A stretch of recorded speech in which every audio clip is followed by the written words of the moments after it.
Bir tanış qadın var. O əmək fəaliyyəti dövründə aldığı zədəyə görə pensiya alırdı.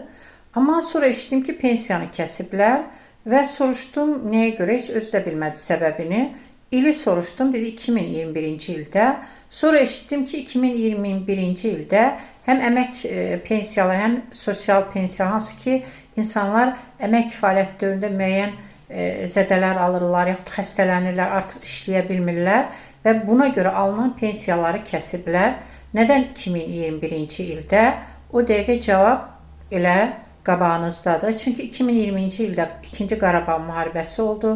Çoxlu əlillər, veteranlar kütləsi meydana gəldi və bunlara pensiya vermək lazım idi. Siz də bilirsiniz ki, bu hakimiyyət öz cibindən heç vaxtı vermir.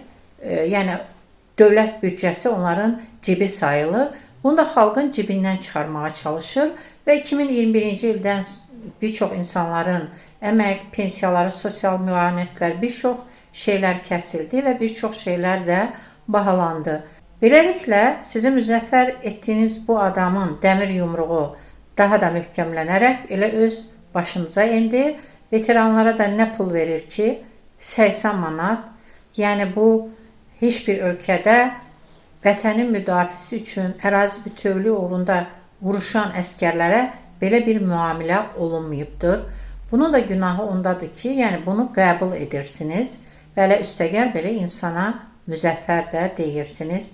Deyəcəksiniz ki, biz nə edə bilərdik? Heç olmasa nə oldu Paşinyan deyib halay qurmaya bilərdiniz. Həmin tanış qadın da pensiyası kəsiləndən sonra işləməyə məcbur oldu və hər dəfə işləyirdi, bir ay işləməmiş, qazandığından 5 qatını həkimlərə verirdi. Çünki ayaqüstə dura bilməz, olmazdı ona. Amma həmən qadın da, çoxları da İlham Əliyev və Mehriban Əliyevanı sevirlər.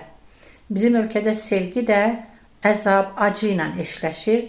Çünki sevginin xoşbəxtlik gətirdiyini anlamırlar. Deyirlər ki, söyürsə, döyürsə, sevir. Ona görə də belə sevgilərdən də İlham Əliyev kimi müzəffərlər doğar. Düşüncə dəyişməsə, heç nə dəyişməyəcək. Düşüncəni də dəyişmək bilirsiniz ki, insanı öldürməkdən zordur. Allah köməyimiz olsun. Nə deyim?